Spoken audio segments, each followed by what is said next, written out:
পানি বিষয়। পানি কি? পানি আমাৰ প্ৰাণ।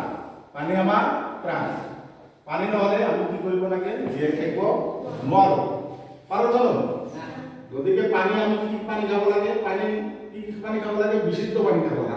হ্যাঁ, আমি পানিখিনি বিশুদ্ধ কৰি খাব লাগে। হ্যাঁ, আমি পানি বহুত কামত ব্যৱহৃত হয় না? পানি বহুত কামত ব্যৱহৃত হয় না? কি কি কামত ব্যৱহৃত হয়? যেনেকৈ ৰান্ধা বঢ়া কামত ব্যৱহৃত হয়, আৰু কি কামত? কাপোৰ ধোৱা কামত ব্যৱহাৰ হয়, আৰু কি কামত ব্যৱহাৰ হয়?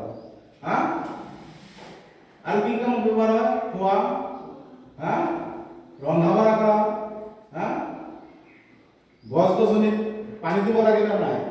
হা, লাগে। গতিকে পানী আমাৰ অতিকৈ দৰকাৰী। এজন মানুহে যদি পানী নাখায়, এনেকৈ খাদ্য নাখায় থাকিব, কিন্তু পানী নাখায় থাকিব নোৱাৰে না? পাৰে জানো? সেইকাৰণে পানীক আমি জীৱন বুলিও কওঁ, প্ৰাণ বুলিও কওঁ। কি কাৰণে কওঁ? যে পানী আমাৰ অতি দৰকাৰী না? যাৰ কাৰণে পানীক আমি সদায় খাওঁ না নাখাওঁ? না? কিন্তু পানী আমি লেতেৰা পানী, আৰ্ছেনিক মুক্ত পানী খাব লাগে। লেতেৰা পানী খাব লাগে। আমি লেতেৰা পানী খাওঁ না পৰিষ্কাৰ পানী খাওঁ? পৰিষ্কাৰ পানী খাব লাগে। গতিকে আমি সদায় মানে বিশুদ্ধ পানী খাব লাগে না? বুঝিনা?